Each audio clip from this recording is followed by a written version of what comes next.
Ndima wanu mbuye, nyengo zanga zisinta. Wandima wanu mbuye, nyengo zanga zisinta.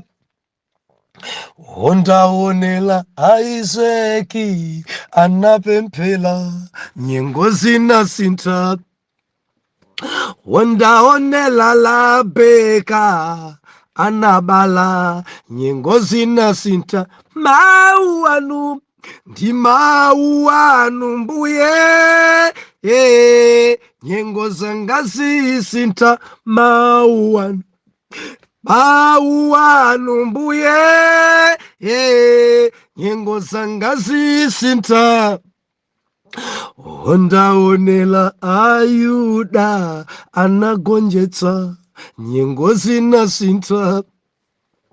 Ondaonela Labeka anapambana, nyengo zinasinta.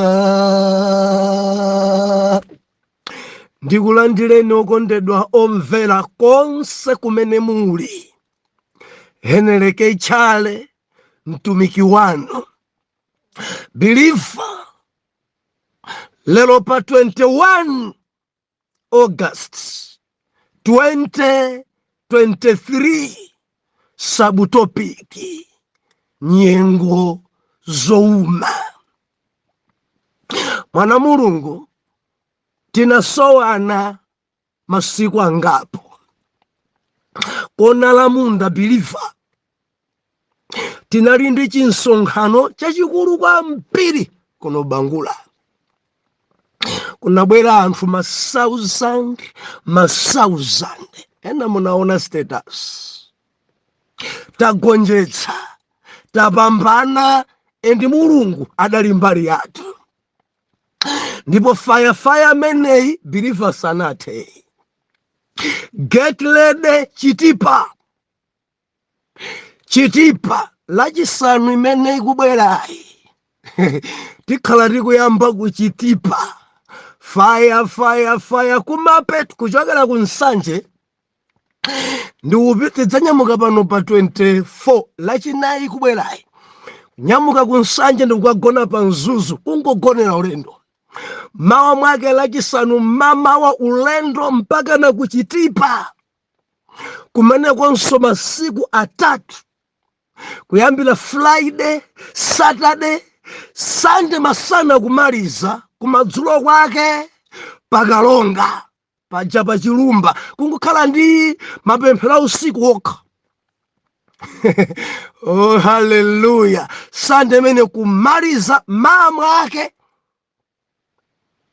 Lolemba imene ya wiki ya mawa. Bwera nkudzayamba kunkharabe. Kharabe get ready.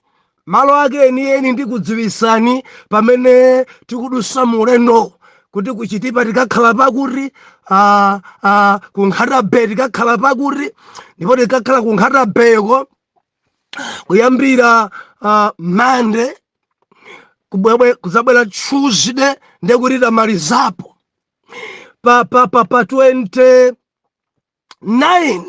ngati sindikulakwitsa, imene ili lachitatu.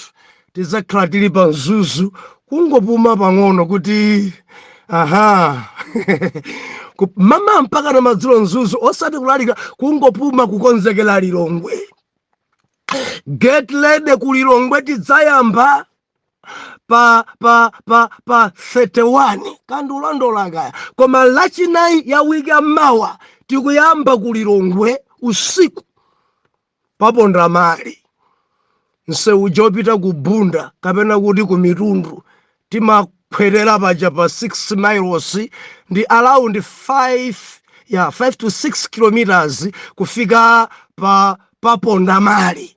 Ngeti zakhala pamenepo kuyambira lachinayi kumadzulo nkudzamaliza Sunday pa 3 September. Ngati muli ku Lilongwe, ana Mulungu, ngwazi za Yehova, sons and daughters, paponda mali mu Lilongwe. Masiku nso kumeneko anayi kuyambira lachinayi, lachisanu, loweluka kudzafika Sunday by 11 o'clock msonkhano watha tikuchoka ku Lilongwe kubwereranso ku Nsanje.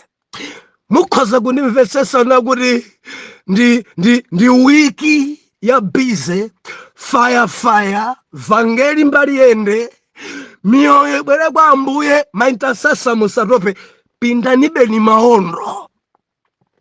Paja ndimayimba nyimbo ine ndine olalika uthenga ine ndine. Tipempherereni titsagane ni nkhope ya Mulungu, tipempherereni tigonjetse anthu alandire zosowa zawo, odwala achiritsidwe, ofoka alimbikitsidwe, amene sadakumane kale ndi Khristu Jesus akumane naye. Miyoyo anthu abwere kwa Ambuye alape tembenuke mtima. Sitikudziwa pompano Khristu akubwera. Haleluya. Ndekuti Chitipa, Kalonga, Nkhatabe nkudzabwera Lilongwe. Get ready. Konzekerani maso ndi maso papapa. Ati mubwera kwa anthu angati ndi timu ya anthu ambiri. Anthu 9 anyamata oyimba. Tina mgulu mene ma praising team adzitumiki ali umeneko. Azibusa mbiri tikuyenda limodzi mu timu imene mutuwa imene kulalikira uthenga wabwino. Haleluya. Loleni kuti tipitilize katundu amene Mulungu atisenzetsa lero. Sabata yatha tinasiyana ponena kuti kumwalira urakonzera dongosolo. Abraham pamene nkamwalira adakonza dongosolo yonse, kukonza zonse. Manda adalera gula kale ndidzayikidwe apa pamene mkazi wanga tikumuyikapo adagula rumunda. Dongosolo chuma kuchigawiratu adadatenga zake zonse nkumpasa Isaac, ndipo adatenga mphatso nkuapasa ana ena akazenacho. Ajina Ishmael ana ake Tula adapatsa timphatso iti kugawiratu kuopa kulumana. Adapasiratu aramwalira anawo adakayika bambo awo malo amene bambo awo ajadagula. And believer mafandi kutsimikizire akuti atamwalira Abrahamu mpamene kumwamba adamulemeretsa, adamudalitsa, adampambanitsa Isaac.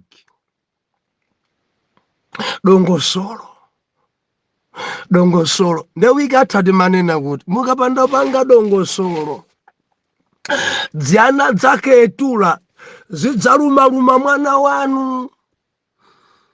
Mukapanda kupanga dongosolo abale anu akumtundu kwanu adzazunza Isaac mwana wanu wapamtima. Mukapanda kupanga dongosolo mwana wanu kumwalira kwanu chaka chomwecho adzakhala ngati mwana wa masiye osaukitsitsa kwambiri amene alibe chilichonse. Timbuzi tonse tidzasesedwa wiki yoyamba mutangofa. Ng'ombe zonse anthu adzazigawana nkuziphwasula zaziwisi wiki yachiwiri. Moti padzangopezeka ndowe manyowa kuripa mudzi pano pankaweredwa ng'ombe Abrahamu alipo. Anthu adzadabwa kwambiri mkholamu bwanji kholamu. Ng'ombe zonse anthu adatha kukhadzulana, anthu adatha kudzitafuna masiku achepa dzatha. Nthawi yochepa anthu adzangoona dzimalimu dza galimoro, kudzangopeza dzimaphapha, dzimaudu kuti pano padali magalimoro Abrahamu alipo. Believe undivomereza pamudzi pena mudzangopeza dzimatayala dzimalimu kuti pano kalekalepo padali magalimoto Abrahamu alipo. Zotsatira zake palibenso china chilichonse anachangotuwa, alibe china chilichonse. Why? Pomwalira ndala sadapange dongosolo. Zotsatira zake anaketula adabwera kudzatenga katundu. Azeka kuvutika, Aizeka kukulukutika, Aizeka sidzimuyendera chifukwa chakuti madongosolo anasowa kwa munthu wamkulu. Lizakhwerere pano, konzani madongosolo ananu, anthu adzachite kuloza kuti ndi mtundu odala uwu. Konzani dongosolo kuti nkupita kwanu mwana wanu adzayenderebe galimoto. Konzani dongosolo kuti inu mukamwalira ananu asadzagone njala. Konzani dongosolo kuti mukapita anthu asadzakutukwaneni. Mukudziwa nthawi zina ukangomwalira usadapanga dongosolo anthu amakutukwana chopanda nzeru. Adali pa ntchito yabwino, amagwira makobiri. Taonani anake, taonani anake. Ana ena alibalala mabwalalamu munsika angopemphesa. Bambo awo adali munthu wamkulu pachuma, koma anafika pokulukutika dzigamba angotuwa kusamba opanda sopo. Bambo awo angomwalira kumene chaka chimenechi zokhudza zomvetsa chisoni. Ndilizekhwerere Abrahamu. Konza dongosolo before kumwalira. Abrahamu gawiratu dzinthu dzukali moyo kuri Aizeki adzakhale pabwino. Bible nena kuti kumwamba adachulukisa dzinthu za Aizeki, aragawana, arapasana champacho. Abrahamu mwana wake adampasa katundu, mwana wake adampasa zonse, mwana wake adampasa chilichonse, koma anaketula adapasa mphatso. Adapasa mphatso. Tili ndi ena zibambo mudabalabala mchilemu. Mundidziana mchilemu zosadziwika bwinobwino. Apatseni mphatso. Chifukwa dzina lawo malembesa beyanu konko. Ena kwadziwa kuti ndi ananu. Ndiye mukafa amadzabwera ngati simuchita bwino. Amadzabwera. Inenso dali bambo anga amene ndipo amabwera ni mayawo. Amabwera ni mayawo kumuona mwana yo ndende ni madalawo. Banja tigawana pakati. Tigawane pakati ndi Aizeki. Abrahamu atasi ndifuna zibwana kwa mwana wanga. Ndigaweretu ndisadafe. Tilimodza na Mulungu. Kugawiraru inu zanu izi. Kugawa eka sizija zawiro katengeni loya abwere. Eka Aizeki katundu wakosho. Iwe anaketula Ishmael osadza zunzo. Hallelujah. Mukawerenga Bible yanu kulemera ndi kudalisika kwa Isaac simukupeza mwana wake etula kubwera kuti blaza kodi chuma cha dadi chenda bwanji kulibe. Adachitira dongosolo. Hallelujah. Tiwerenge limodzi chapter number 25. Tiwerenga verse number 19. Tukambirana lelolo mwana Mulungu. Moyo ouma, nyengo zouma. Timakumana nazo nyengo zouma. Timakumana nazo nyengo zolimba.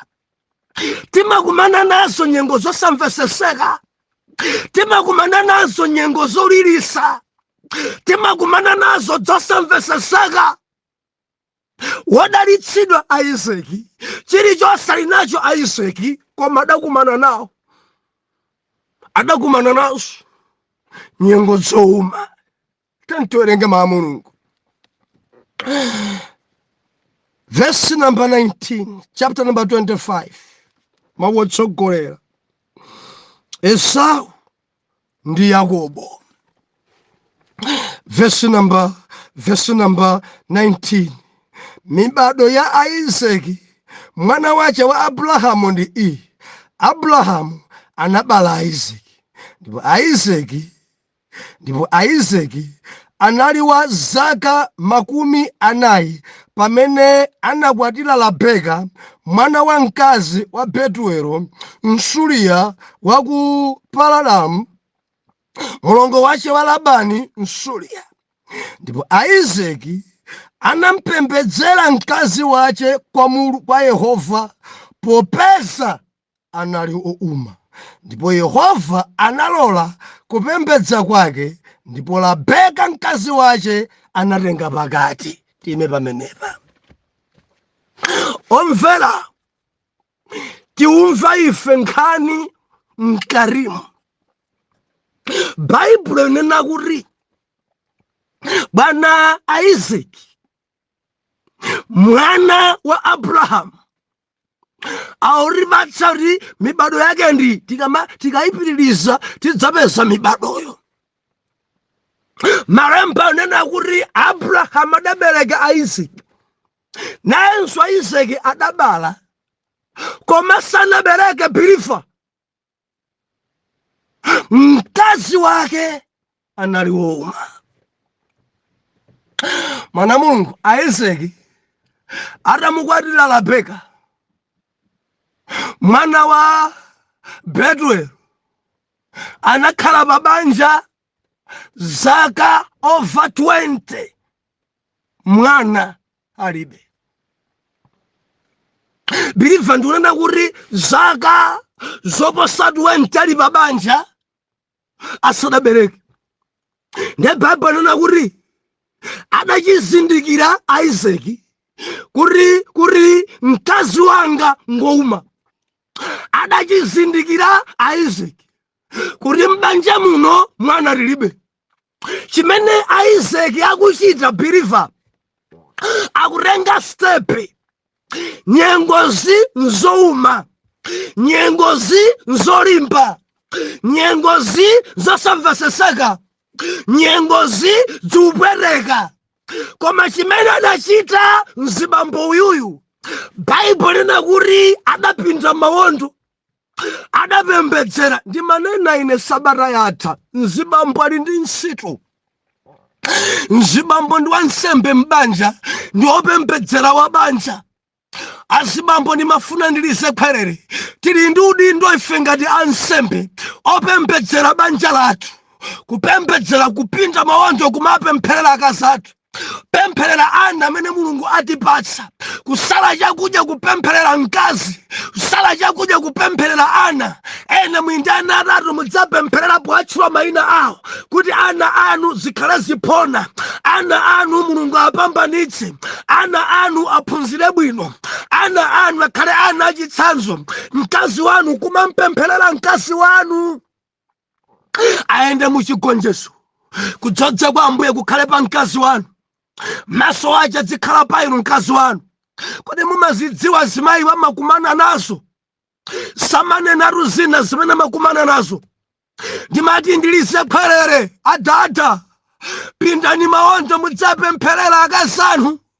Mayina Phiriwo amakumana nazo, mayina Gamawo amakumana nazo, mayina Jerewo amakumana nazo.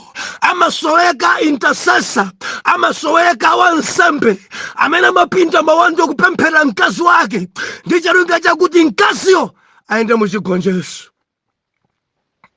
Ndilemekeze Mulungu chifukwa cha azimayi ambiri. Ichi nchona, mzimayi akangogwada kupemphera, dzina la mwamuna wake simasowa pakamwa. Ambuye muime nawo amunanga, muyende nawo amunanga, maso amunanga akhale pa ine. Akukumana ndi azimayi ambiri kumene kupitako, koma zisawakhudze, asatengeke nazo. Akaona ntchafu kumene kupitako, kuti azimayi dzina zombwambwana zimene sizimavala bwino. Ndikupemphera Ambuye kuti amunanga zisakhudze zimenezi, ndipo ndikutenga masowa ndikuyika pa inu kuti asazunguzike nazo ndi asalingalire. Mu dzina la Yesu, mzimu uliwonse wosilira wachilakolako ndikutsutsa amunanga. Mayesero onse okhudza ndi maso achilakolako ndikuwatsutsa pa amunanga mu dzina la Yesu. Azimayi amapemphera zimenezi,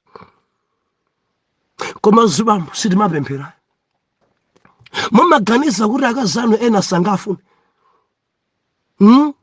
kuti ludzi amuna zosusuka kudziko zikangona mkazi achena bwino miyo yawo simapeza bwino. Enanso sachedwa kufunsira. Ndimati ndinene basi bambo ramapembedzerani. Pembedzerani kuti akazanga masowa zikhala paine. Kuti jazi bambo zosusuka. Maso mkazi wanga khale paine. Asarengeke. Maso mkazi wanga khale paine. Mudziwa azimayi wa mabisa chinsisi sakunena zonse. Amafunsiridwa atu akazana. Koma samanena. Kuopa nkhondo. Kuopa udani. Adalangizidwa awo. Adalangidwa. Ena ndi anzanu. Ndi anzanu. Adafunsanso akazana. Munena zona. Mesa mmenda ndamunange. Mangonena ini. Zimenezo sadanene kuopa kuti mukhoza kubayana. Mudzabe mphelera. Akumana nazo akazanu. Mudzabe mphelera kuntchito kumene kupita. Paru vibandu pari vyosirira vina zimangorengeka safuna kuona nkazana chena mbilize pherere. Amwale mwabe mphelele akazanu abanda. Mwabe mphelele akazanu ndunana ndi inu. Amuhango mwabe mphelele akazanu arembo apiri. Mudzabe mphelele akazanu amakumana nazo. Zina zisakunena kuti afunsiridwa sadanene. Kuti abwanawa kwafuna sakunena. Akopa kuti pakhoza khala chimpwirikiri. Chifukwa chakuti mtima usilingathe kugwira. Ife timatha kunena nthawi zina kwa akazathu kuti mzimayi wina amandidyerera maso. Mayiyo sakhudzika nazo. Amangotipirirani limbani mtima. Koma atati anene mzimayi mzibambo ramverani. Mzibambo bakhala nkhondo. Zotsatira zake samanena. Ntchito imene ndikuyipereka kwa azibambo. Khalani ngati Isaki. Mudzabe mphelera akazanu. Kupinda mawondo musanagone. Kupinda mawondo podzuka. Kupinda mawondo mkati mwa usiku. Mkazi wanga Mulungu mukhale naye. Mdzodzeni adzikutumikirani mwamphamvu. Enanu akazanu ngotumikira mwamphamvu kwambiri. Kutchali chamatumikira, magulupu mamatumikira. Apembedzereni akazanu akhale amphamvu. Apembedzereni akazanu akhale odzodza. Apembedzereni akazanu kuti apitirizabe kuntumikira Yawe. Mphotho ali nayo Yawe pa zimene akazanu akuchita ku chechi. Mphotho ali nayo Yawe akazanu kukweza utumiki ministry ipita chitsogolo. Mphotho ali nayo Yawe gulupu ija ikuyenda chifukwa cha akazanu. Ndimati ndinene apembedzereni. Asalireni kudya. Tengani gawo yopembedzera. Ndi akazanu. Ndimati ndinene pali nyengo zolimba. Mabanja mumukudusa nyengo zolimba. Isaki adali ndi chuma chonse. Isaki adali ndi chakudya chonse. Isaki adali nyumba yapamwamba. Isaki adali ndi zoyendera zabwino. Koma mbali imodzi inauma.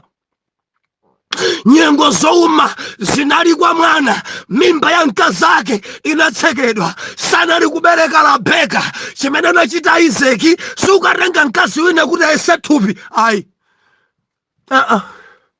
Dziko langa dzadza bwana chonchi. Kodi kusabalako. Ndine ndi mkazi. Banyi ndi yese thupi. Ufuna ukayesere kuti. Mala wake ndi ati kuti umayesa thupi yako ndi ati. Kuchipatala kuza ndi munthu wina. Bambo ndinobereka. Pali vuto pang'ono mwa akazanu. Ndimati ndikupempheni. Pembedzerani. Pembedzerani. Kuti kuuma kumene kuli m'banja lanu. Pilifa tamvera. Mulungu akufewetse. Mulungu afewetse. Ndimafuna ndilimbikitse wina. Olo zaka zadusa 10 musadabereke tamvera. Sachedwa safulumira. Isaki over 20 years alibe mwana. Ndikudziwa dziko lidaseka. Anthu adabereka mayina.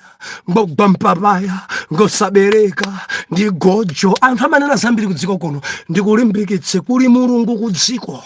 Ndi nyengo zouma chabe. Ndi nyengo zouma chabe. Koma chinsinsi pemphera. Uphwasule nyengo zoumazi. Bilifa tukuma na nyengo zouma. Banja la Isaki adauma pakusabala. Ndikunena ndi banja lanu ana muli nawo, komabe pali nyengo zouma pachuma.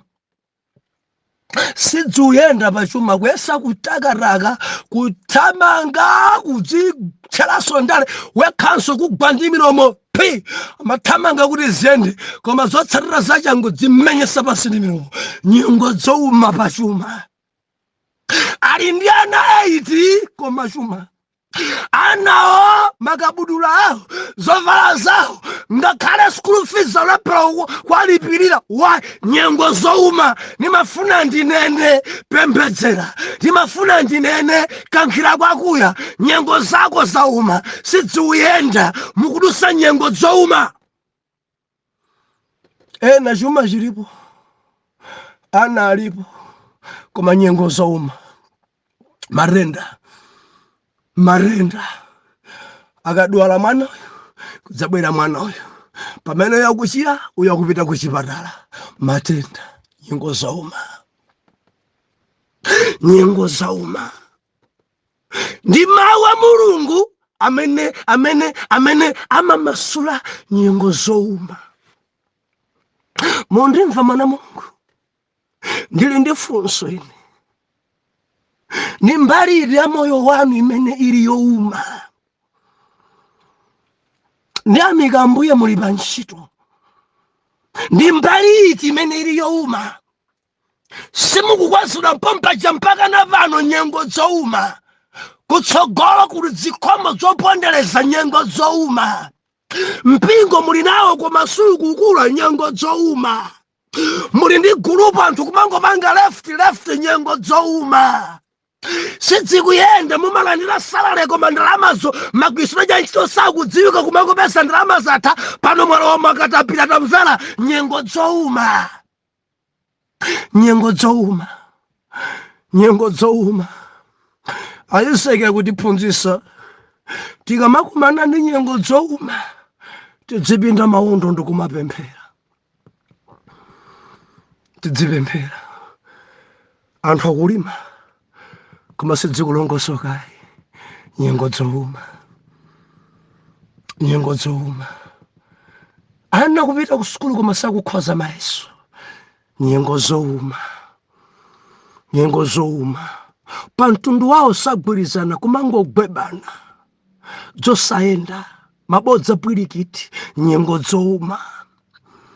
Ministry yanu dzimabodza pwirikiti. Uyu kunena uyu kunena uyu ngati simu kuoneka ngati chipani koma ili ministry ya Mulungu. Nyengo zouma. Nimafuna ndilize kwerere, pembedzerani, salani kudya onga Isaac. Kuti nyengo zolimba zimene muli nazo. Ena kuti abusa ndusowa ntchito. Nyengo zouma. Ali pa ntchito koma pamwesa koma mpasa 1,000 rand. Nyengo zouma. Nyengo zouma. Pemphera, sala kudya, Jehova amene adzamasula peka wako. Chauma ndi chani? Chauma ndi chani? Business sikuyenda. Chauma ndi chani? Kunchito kuli gwada. Chauma ndi chani? Mukulima simukukolola. Chauma ndi chani? Banja lanu chikondi chidatha. Chauma ndi chani? Chauma nchani? Ndati chauma nchani? Amunanu kuledzera, amunanu sakukhazikika. Chauma nchani? Tamvera. Pemphera. Tikupembedza Mulungu wabwino kwambiri. Birifa Mulungu amene amasula nyengo zako. Tikumanenso mawa bwa Atate mdzina la Yesu, mwana wanu uyu nyengo zake zauma kwambiri.